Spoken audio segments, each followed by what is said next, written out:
But people have to understand that we are all in this together, and that there's organizations that want to drive us apart. And the way to work out our differences is having conversations and negotiations and figuring out how to work it out. It's not lighting cop cars on fire. Like, this is, Yeah. But the spirit of those, like, not to defend any of that crap, but that rebellious nature in us is important too, though. It just has to be directed correctly. Right. You shouldn't be burning Waymos while holding a Mexican flag, trying not to get sent back to Mexico. I mean, you're confusing the fuck out of me, dog. Like, who is your oppressor? Is it the electric car? Is it the country which, you want to stay, but you're holding a flag of another country? Like, why are you wearing a mask? Are you proud of this? Do you not want to get arrested? What are we doing? Are you scared of COVID? Like, I want to know. Well, it goes back to what you said about mass manipulation, and also, like, we've all sort of lost our identity. That's why politics has become so prevalent in, like, the way people represent themselves to other people, and, like, that's like as our culture and our tradition and, like, sort of the knowledge of where our families and all of that stuff comes from. Like, we're just little boats out in a big ocean, and we're looking for some kind of identity to reach out and grab. And politics, they make politics so easy to reach out and grab and make, just like in the same way that people just absorb themselves into sports. Exactly. They're way out of shape, but they refer to their sports team as we. Like, our defense did really good. Jamie does that all the time. We won. Talks about a college. Where I'm from. Some college where he's from. Well, that's maybe... Get out of here. Maybe if he's from there, though, then it doesn't count. I'm just fucking around. Yeah. I'm not a team sports guy. I'm a combat sports guy, and I would never say we won. Like, if Kamaru Usman beat somebody, I never say we won. Kamaru would call me up. What the fuck are you saying, man? We. You know what I did in camp? How many rounds I sparred? Yeah, all the punches you took. It's so crazy. But if there's a group of guys, you can say we. But that's so silly. I see that, like, I just see that becoming more and more prevalent, where there's not, like, I don't know. It's sort of just like, it's kind of even to expand on the thought of it, it's even like the way that now we've all just sort of, we're all in these subcategories the way we would be if we were in prison. We're all like, like in the same way that when we use the word black and white to describe, like, how many different types of white and black are there that all just get merged? It's like, it like creates this maybe like group identity that's a lot easier to control. Like, for sure. Well, and then it shifts over time. Like, my family wasn't white. My family was Italian. They were disparaged when they first came to America from Europe. And my grandfather used to tell me terrible stories of what happened to him when he was a boy living in America as an Italian. They treated them the same way terribly racist people were treating people from Guatemala that sneak in here. It's the same kind of thing. Yeah. And then after a while, they sort of integrated, and now I'm white. Yeah, now you're just a white person. Now I'm just a regular white. But it's easy now in big public narrative and stuff it's a lot easier to accuse you and 30 other different nationalities of people who are all very culturally different and unique, and just call all of you white people, and then pick the worst thing that one of those nationalities did and just cast it among the whole group. But it happens with every ethnicity, every identity. The goal is to, like, put everyone in the world in one of 3 or 4 buckets, and then hopefully figure out how to just put all of them into one bucket eventually. It's like, it's so much easier to control 2 or 3 different types of people than it is 30 or 40 or 100 or 1,000, Which is also, I think, why they never fix the problems that ail our inner cities. They want to keep that conflict. I really believe that. Because if somebody wanted to have a better, stronger economy, the first thing you would do is you want more people in the workforce. So you'd want less people that are disenfranchised, completely out of society, felons, all that stuff. That doesn't do anything but cost the country money, right? Unless you have private prisons. Now, in private prisons, those people become a business. And then that business contributes to the escalation of laws. And they want to make sure that laws stay in place, because that way their business is always full. They have plenty of customers. Their customers are human beings that they turn into batteries to generate money. That's what it is. It's like those people, every person they have in there, they get more money, which is wild. It's wild that we allow that. But then it's also like keeping a certain amount of crime in certain areas ensures that you're always going to have debates over law enforcement. You're always going to have conversations over we need DEI. We need this. We need quotas. We need to hire more people of this or of that, ignoring the fact that a lot of these things, especially with universities, are the most racist, especially towards Asians. They're racist as fuck towards Asians. There's lawsuits about it. Harvard, is that still going on, the Harvard lawsuit? Where they specifically made their application process, like the whole acceptance process, more difficult for Asians because they were kicking too much ass. They had too many like Asian people that were willing to fucking work their ass off, study 12 hours a day, get straight A's. They're like, man, there's too many of these folks. We got to make it tougher. What did they do to make it more difficult specifically? They attached a bunch of things. I believe the argument is they attached a bunch of things like social stuff. Like, how much do you engage in, activism? How often are you involved in, social activities on campus? What other things are you doing other than just pure academic work? They're like trying to slow them down. They're literally trying to slow them down. Yeah, that's another great example too. Like even just that they can blanket Asian like that as such a right. Like it's Indian, it's Chinese. There's a lot of, but yeah, people that come from a hard place are willing to work hard. That's the difference. And the problem with meritocracy is that some motherfuckers will go for it. And if you get a whole country of people going for it, that gets scary for the people that just want to take naps. It's the same psychology that goes in, like in a lot of the smaller Appalachian towns, like where we recorded was really close to Bramwell, West Virginia. But if you look at even if you look at Bramwell, West Virginia, and their recent political history, like the last mayor they had, she embezzled money from the town, and there was like, and this isn't a very small town, so government corruption exists like everywhere. And it almost is like maybe in those big cities. I understand definitely that I think things are intentionally neglected, like to create chaos and to create this, like you said, this need for more resources and more. But it's also just that maybe a lot of those people that are in positions are just very spineless and self-centered, and like they don't even care that people are dying in their streets. They're worried about the money that can be made and the ego and the power of it. It goes back to kind of what I said in that ARC speech about lack of leadership. I just see that like if we had people in big cities or in small Appalachian towns that had like a real backbone to them and like and had they were in a real position of like leadership where they wanted to fix things, that a lot of that stuff would get addressed and covered. But we just don't have the right people in power, maybe even is what it is. Even in local and state government. The right people don't run. They don't want that job, man. They don't want that smoke. They don't want people attacking them. They don't want any of it. The right people are the people that don't want to be president. It's almost like they've made these positions only appealing to people who are like sort of criminals. Sociopaths are criminals. Yeah. For real. Like, who the fuck wants to run everything? You got to be crazy. Yeah. I don't even like running my whole house.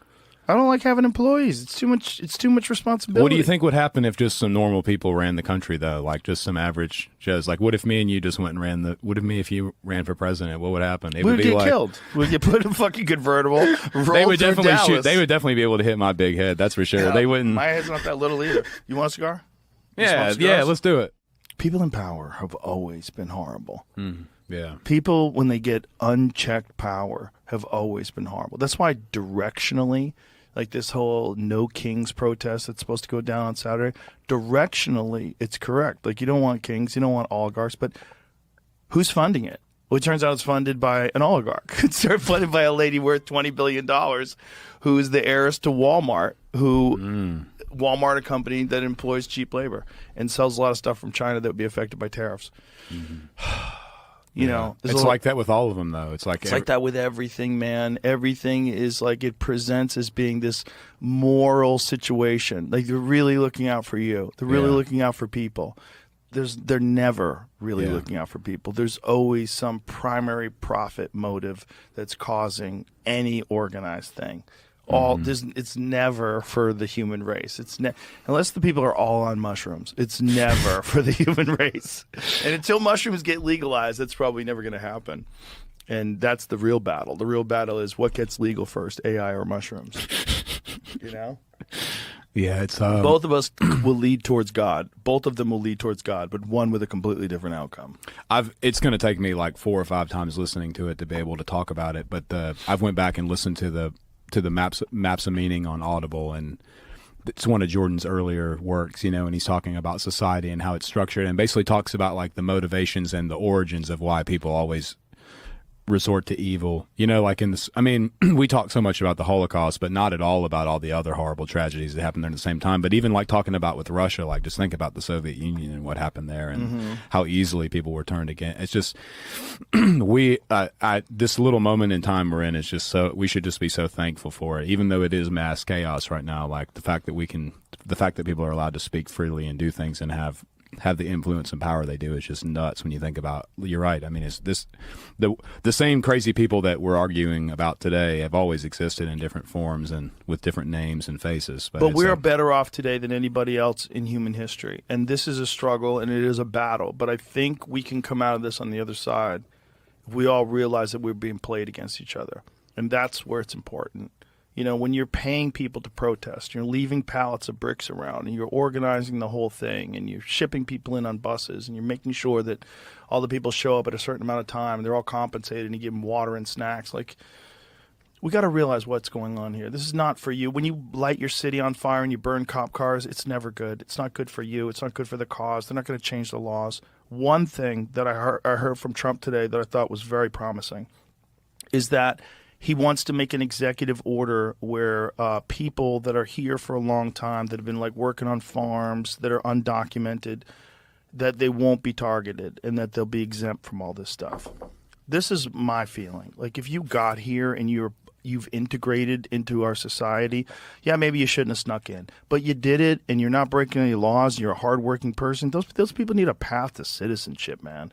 Because if you don't, then they're just preyed upon by people that will take advantage of the fact that they're undocumented and not pay them what they're legally supposed to pay them, and not give them benefits if they're legally supposed to have benefits, and they can't say anything because they're worried that immigration is going to get called on them. So these people are in this constant state of anxiety, and then they hear about the ICE raids, like at Home Depot. Like, what the fuck? Yeah, man? there was a big ICE raid at the Facebook data center job not far from my place, where I used to have to go when I was at Facebook data center ICE raid. Yeah, at the Facebook project. It's in it's not far from me in Virginia. I think it's technically would it be South Boston. I think it's technically in ICE South didn't Boston. bribe. Or Facebook didn't bribe ICE. There's if I was Facebook, I would have fucking bought ICE some new cars. There's a big job a big job site that I used to have to go on that's in the southern part of Virginia, like not far from North Carolina. And somebody was sending me pictures there from the other day, but they had a big ICE raid, and there was dudes like running through people were just escaping the job, like running away from the job and stuff. It was nuts. But why? Like, gang members, yes. Criminals, yes. This, why? Like, I think, as crazy as it sounds, the only way to do this and look like you have a heart is evaluate people on a case-by-case basis. When you're looking at all this crazy shit right now with Doge and the uncovering of USAID and this dismantling of this bizarre left-wing ecosystem that's pretty much manufactured, like, what do you see is going to happen with the rest of the country? I mean, look, there are a lot of people who did not vote for Trump. He won, and yes, he won every swing state. And half the country's a lot of people. Yeah, it's a lot of people. So, and I'm not sure how many of them. I wonder how many. So I have a couple questions. How many people didn't vote for Trump and wanted to and are secretly glad he won? I bet there's a pretty significant number of those people who either didn't vote or didn't vote for him but wanted him to win anyway. Ari says that. Ari says that New York City is like relaxed. Yeah. It's like everybody was relaxed after the election. Like, even the liberals are like, whew. Yeah, thank God. They were like, woo. Yeah, like, thank you, God, you saved me from myself. Yeah, exactly. Because God doing for us what we can't do for ourselves. Yeah, so there's that, I wonder. But then I do wonder how many of the people are, what I worry about is how much this is where I get mad at the media for presenting this like, this is Hitler. We're having it notched up to 11 for the past 8 years. And now you've got this, because he was put in, it's almost like that energy has been transferred to Elon now. Because now, did you see the Elon protests? They're protesting Elon. They're literally standing out there with signs that say, arrest Elon Musk. Listen, I guarantee it's organized. I guarantee it's organized by the same people that are going to lose a shitload of money based on all these discoveries at Doge. There's no way they're not. If you look at what Doge is uncovering, what they're uncovering with this USAID stuff, a lot of that stuff was organizing through NGOs protests. They organized the attempt at getting Trump impeached. I thought you were going to say killed. They organized like, the impeachment. That's come out. They also USAID spent $50 million on the lab that invented coronavirus. Right. Yeah, there's a lot of money involved in this not working. And when you have a lot of money involved, you're going to have organized protest. When you see protests, we all want to think protests like the 1960s. Yeah, fight the war, man. It's like organic, like peace, love, and hippie shit. But that's not what this is. What this is organized, funded protests where someone is spending a lot of money and they're mobilizing other NGOs. They're using their access to these mailing lists and all these different things. They're putting these things together. Yeah, but do you think that the average liberal person, do you think that they're going to wake up and come around? Or do you think that they're going to be in like agony for 4 years and be... What if it works? Like, what if the world gets safer, the country gets safer, the economy improves, and they don't attack civil rights, women's rights, gay rights, all these things that everybody's worried about. And then at the end of it, you realize like, hey, maybe I was wrong. I mean, that's my question though. Are they capable of that kind of self-reflection? Well, we're saying they as if it's like one different, like one kind of person. No, I mean... There's so many different people in they. Agreed. I mean, when I say they, I mean people who have bought into the idea that this person is going to make everything worse and we're going to slip into a fascist technocracy. Some of them. Some of them are going to slip right into it. Some of them are going to wake up and come around. You know, it's a test. It's a test of character. It's a test of objectivity. It's a test of introspection. There's a lot of things that are going to happen where people are going to have to wonder, like, what was I rooting for? When I was rooting for this progressive liberal government, what was I actually rooting for? Was I rooting for warmongers who were making insane amounts of profit by funding overseas wars? Yeah. What was I rooting for? Was I rooting for a basic theft of our tax dollars that's gone to all these like completely useless endeavors that were only set up as ways to pilfer money? Or the fall of America. Yeah. You know, this is a weird thing to like hate your own country so much that you want it to fall, or the dismantling of the kind of West as we know it. Yeah. You know, I think there is a feeling that Elon might have saved the West. If you enjoyed today's episode on JRE Plus, don't forget to give it a thumbs up and share your thoughts in the comments below. Thank you.